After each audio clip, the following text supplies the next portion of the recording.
A diferència d'altres ciutats com Empúries, les restes que han visitables són poques perquè han estat... Que ja s'ha fet una excavació amb extensió i ja s'ha pogut veure en tot el seu esplendor el que és el temple capitolí, que fins a la fecha simplement estava obert amb una part, però que d'una manera extraordinària, una feina absolutament importantíssima, ja s'ha pogut veure tot el que representa i tota la seva magnitud i esplendorositat. Jo el que vull fer és convidar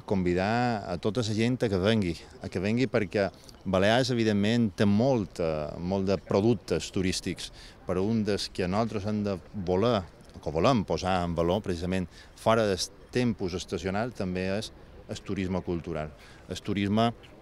de la nostra història, el turisme de lo que és part de la història del món i on, en aquest cas, Pollentia va ser una de les ciutats més importants d'Hispània i, òbviament, de tot l'imperi, prèviament república, però l'imperi romà.